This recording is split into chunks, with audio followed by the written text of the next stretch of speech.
The world of e-commerce is one that cannot complain about the COVID-19 pandemic crippling the world. Globally, e-commerce trade grew by 26%, while Kenya witnessed a growth of 66% in 2020. That is according to e-commerce DB. The revenue in this market was projected to reach $1 billion this year and double by 2025. Jiji is one such company. The e-commerce platform joined the Kenyan market 2 years ago, acquiring the then under fire OLX. What exactly is Jiji? Jiji is like an online marketplace. And comparing to most e-commerce sites, yes, it's an e-commerce site focused basically on best classifieds, as opposed to most e-commerce sites that just have all categories. The other thing that differentiates Jiji with the rest of e-commerce sites in Kenya is our method, our business model. So you find most e-commerce sites are like online supermarkets. So in a supermarket, as you go, there are different products. Each product has different suppliers who brought those products. And with each product being sold, there's a commission that's sent to that supplier. Now that, on most e-commerce sites, is how it works online. It's like an online supermarket. Now when you come to Jiji, it's totally different. And Jiji, it's like Gikomba, Kamukunji, those local markets that you come across. In a market, when you go, you meet a seller and buyers come to buy a product. And there's no commission, there's no middleman. It's just a platform open for everyone. Now when you come to online, that is the same in Jiji. We have a free online marketplace, yeah, which has different sellers, different categories, different services, even jobs, repairs, all kinds of services on Jiji. And then you have different buyers and people who are interested in those services. So we don't take any commission, we don't have any middleman, we just allow sellers and buyers to operate on their own. OLX, which was established in 2006, entered the Kenyan and Nigerian markets in 2012, but could not make up ground to retain these markets. Jiji acquired OLX in Nigeria first before expanding its wings into Ghana, Kenya, Tanzania, and Uganda in 2019. At the time of acquiring OLX, the company was in a crisis.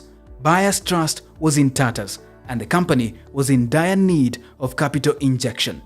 While the acquisition brought with it a new style of management and algorithm, at the time, Jiji did not do enough to communicate this, leading to a chaotic start. Of course, I wouldn't say we had a lot of communication when it came to the handover after OLX to Jiji, and that's why there was a lot of communication from different sellers who got information about the migration to Jiji, and it made them think that whatever we've changed is because of the migration to Jiji just by changing the name. But it was, I think from our part, we didn't do a lot of communication at that time. And after a lot of research, because we do periodic surveys and research about what people think about us, we realized we made a mistake then.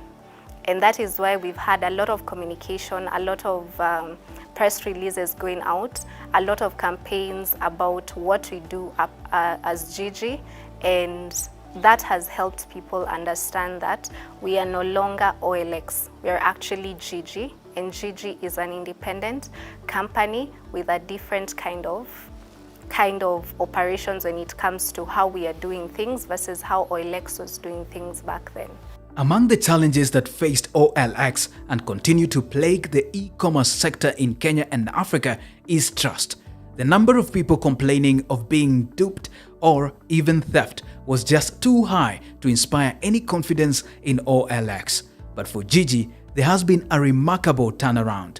Today, the company receives close to 7 million visitors on its website monthly in Kenya. No, basically, we, as I told you, we have some AI on our platform, right, that can identify either you are a potential scammer or not, right? And sometimes, not in all cases, I would say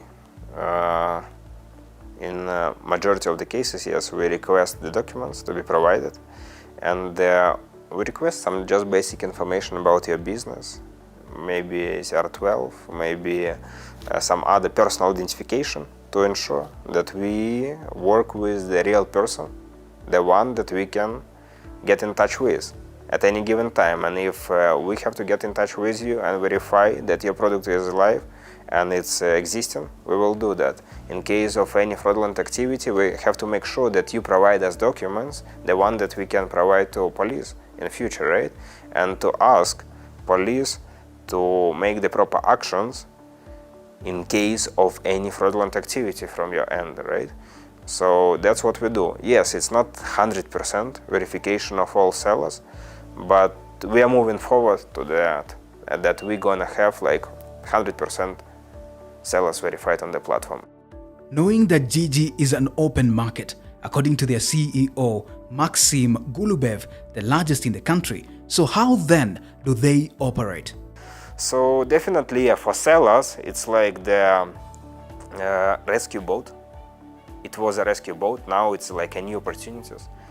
Definitely I would say that we've seen the huge move to the online during this COVID-19 times, and we saved, I would say, like 2 years without explanation, wide explanation of why people should go online. They understood by themselves, and now people explore more and more opportunities on how to sell online.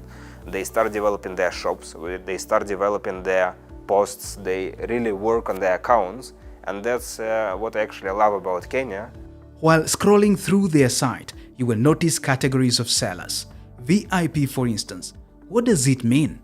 We have the options for your business to be promoted on Jiji, right? So if you are selling something on Jiji, you can sell it for free, and the platform is free for everyone who wants to sell. But if you want to push your business, and instead of selling, I would say, one item, you want to sell 20 items a day, right, or in a week, definitely we will charge you and we will allow you to buy some premium subscriptions, the way we call them premium services, to push your product online, which is kind of fair.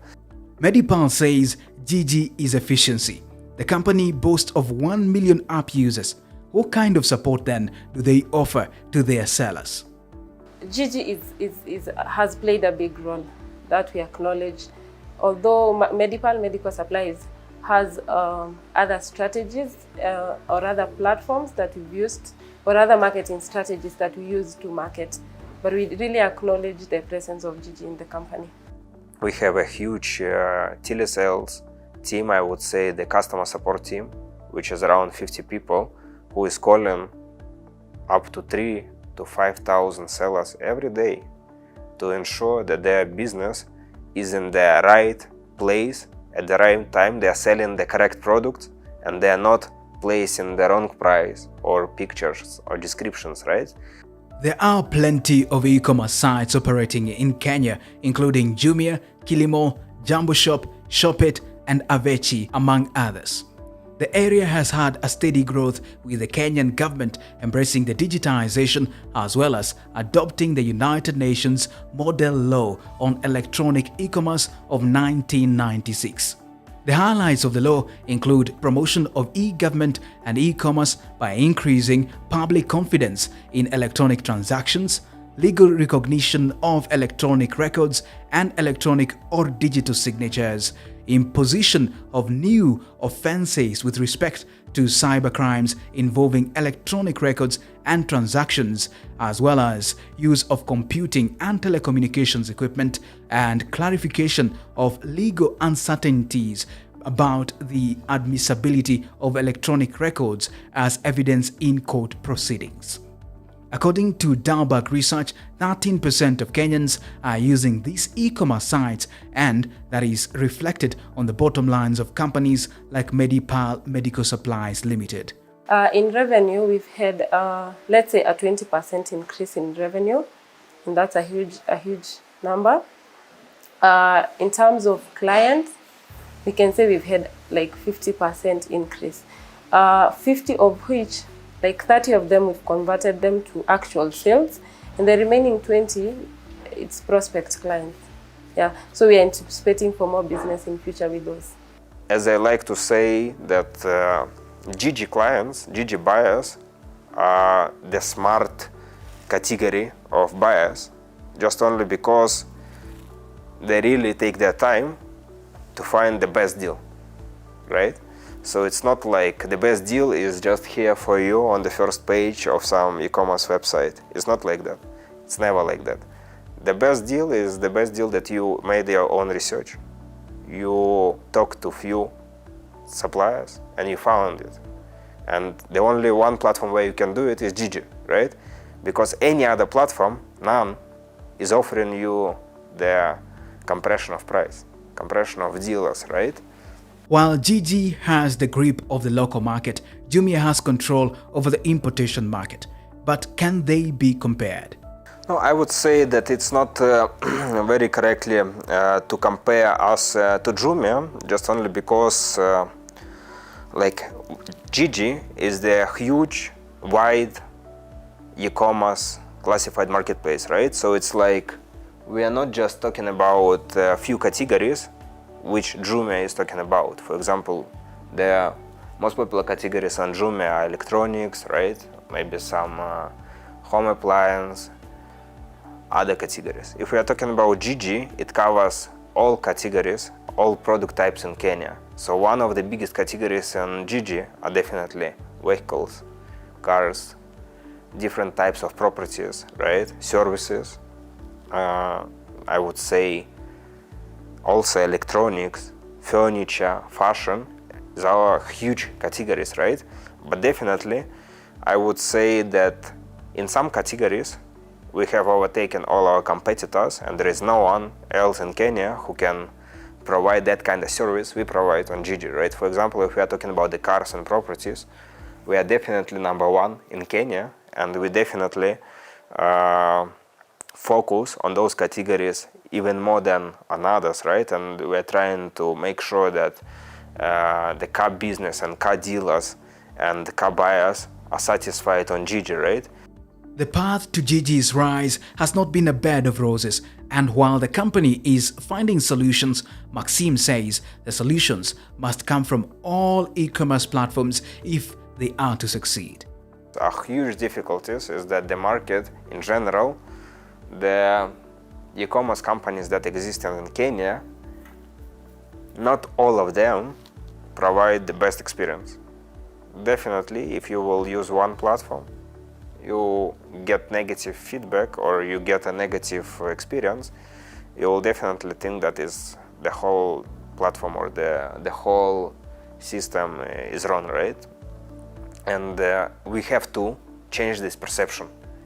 We had to come to the Kenya to run maybe a few marketing campaigns, to run with our PR team and marketing team, I don't know, like the whole strategies on how to change the perception is that online can be safe, right? There is no need to pay if you don't get it delivered.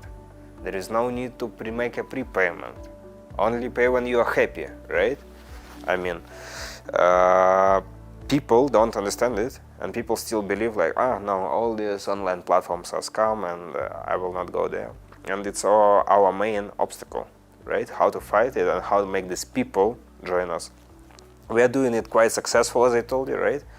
But that's also very important that not just only us, we have to do it on the market. All e-commerce companies, if all e-commerce companies will provide the best possible experience on the market, everyone will win. It's not like just only one company have to do it and get the benefit. No, it doesn't work like that. Whether you visit Jiji to shop, case for prices, or even you are driven by curiosity, you are among 84% of Kenyans who say such platforms are making life easier. For e-commerce, it seems the sky is the limit. As cliche as it sounds, it was true 10 years ago as it's true now.